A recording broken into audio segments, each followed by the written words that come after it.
start from question number 4, exercise 10.2. The fourth question is, only using a ruler, draw an acute angle, obtuse angle and right angle. तो ruler use करके सिर्फ कैसे करना है,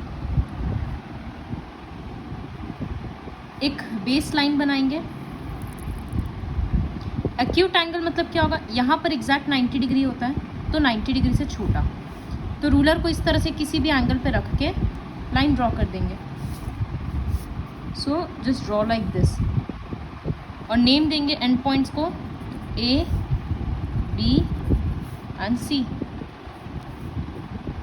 सो angle A B C is an acute angle. Likewise, you'll have to draw obtuse angle, right angle और एक reflex angle. पहले video में reflex angle दिखाए थे. Now fifth question, using a protractor measure the following angles.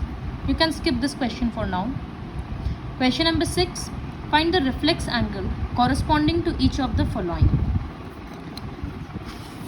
तो suppose angle दिया हुआ है पहले में 45 डिग्री.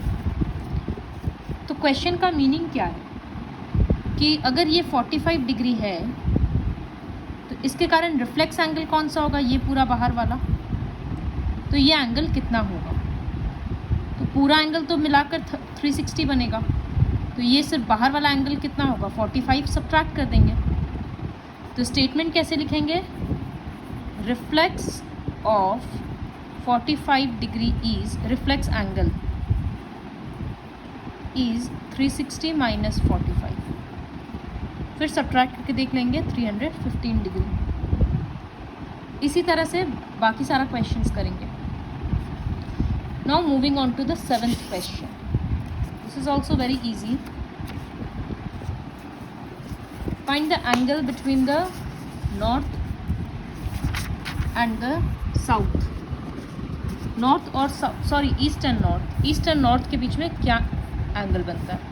तो अगर डायरेक्शंस ड्रॉ करेंगे तो नॉर्थ साउथ, नॉर्थ के राइट हैंड साइड में ईस्ट आता है तो ईस्ट और यहाँ पर वेस्ट.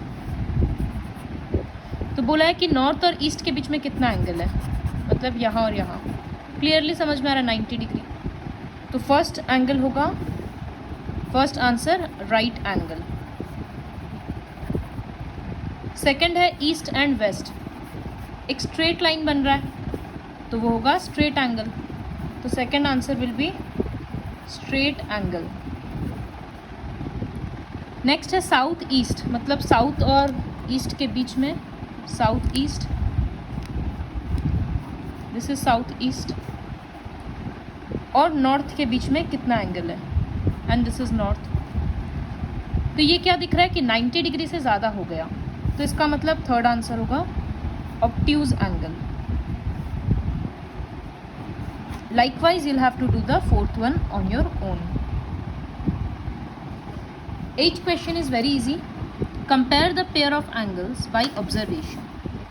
ऑब्जर्व करके कंपेयर करना है. तो हम थर्ड वाला क्वेश्चन कर देते हैं. थर्ड वाला क्वेश्चन में एंगल एम एन पी तो एक ऑब्ट्यूज एंगल है और पी क्यू आर एक रिफ्लेक्स एंगल है. रिफ्लेक्स एंगल बड़ा होता है तो इसलिए सेकंड वाला एंगल बड़ा है. जस्ट ऑब्जर्वेशन से पता चला. तो इसको कॉपी में किस तरह से लिखेंगे, question number 8 sub question number 3, angle M N P is smaller than angle P Q R. इस तरह से लिखेंगे. 9th question is, what is the angle between the two hands of the clock at 4 PM. तो जब 12 बज रहा है तो पहले जब 4 बज रहा है तो फर्स्ट विल ड्रॉ क्लॉक. जब 4 बजेगा तो minute hand will be at 12 and hour hand will be at 4. तो दोनों हैंड के बीच में कितना एंगल है वो निकालना है. तो टोटल एंगल कितना होगा, 360 degree. Total angle equals to 360 degree. और कितना सारा डिविजन्स है क्लॉक में, 12 डिविजन्स है. Total divisions equals to 12। तो हर दो के बीच में सिर्फ यहाँ कितना सारा होगा, तो angle between two divisions equals to 360 by 12 divide होकर 30 डिग्री। इसका मतलब सिर्फ 12 और 1 के बीच में 30, फिर 1 और 2 के बीच में 30, 2 और 3 के बीच में 30। तो इस तरह से 4 बजे तक में कितना डिविजन्स है, 1 2 3 4। तो ये टोटल एंगल कितना होगा, 4 into 30, 120 degree. So you will write angle, और you can directly write required angle equals to 4 into 30 degree, 120 degree. अगर बोलता कि 6 बज रहा है तो कितना होगा, तो जब 6 बजेगा तो फिर आवर हैंड यहाँ पर होगा और मिनट हैंड यहाँ पर होगा। तो कितना डिविजन्स हो रहा है, 12 से 1, फिर 2 3 4 5, sorry this is 1 2 3 4 5 and 6 divisions होता, तो हम लोग 6 इंटू 30 करते, 180 आता।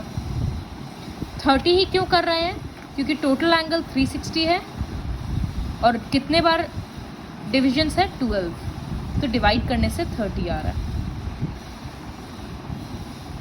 Then moving to the next question, question number 10, which you'll have to leave actually because protractor के हेल्प से ड्रॉ करना है। So the next question is question 11। उसमें इस तरह से, just a minute,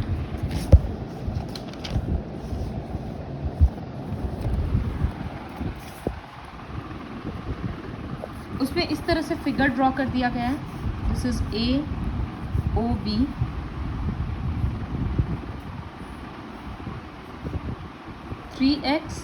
x and 40 degree. You have to find the value of x।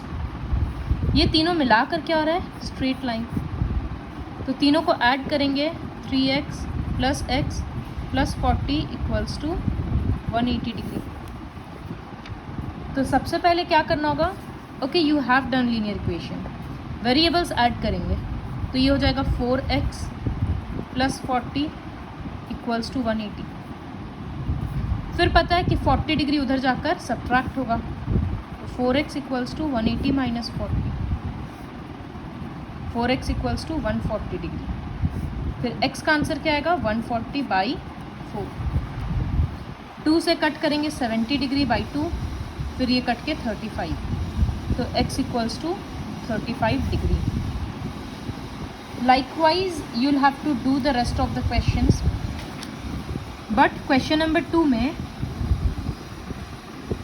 x plus 35 equals to 180 नहीं होगा, सिर्फ 90 डिग्री होगा, क्योंकि इधर के एंगल को कवर नहीं किया गया। तो x plus 35 equals to 90 degree, वहाँ से क्वेश्चन सॉल्व होगा। Now moving on to the next question. 12th question में है कि एंगल PQR 135 डिग्री है। हर केस में PQR हर बार 125 डिग्री है, 135 सॉरी। तो x का वैल्यू क्या होगा, तो PQR यहाँ पर क्या मिलने से बन रहा है, x और 90 डिग्री को ऐड करेंगे तब जाकर PQR बन जाएगा। तो फर्स्ट क्वेश्चन में लिखेंगे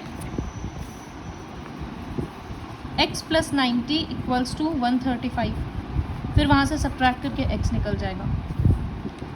सब में बेसिकली लीनियर इक्वेशन के जैसे ही सॉल्व करना है। सेकेंड क्वेश्चन में PQR कहाँ से आ रहा है, 3x और x प्लस 15 को ऐड करने से आ रहा है। तो I will write 3x plus x plus 15 equals to 135, फिर लीनियर इक्वेशन के जैसे सॉल्व करेंगे।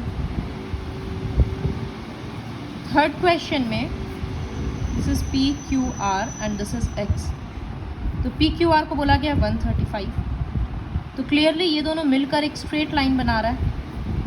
तो I will write 135 plus x equals to 180, फिर यहाँ से भी x का वैल्यू आ जाएगा। तो इस तरह से ये पूरा वर्कशीट को कंप्लीट करना है।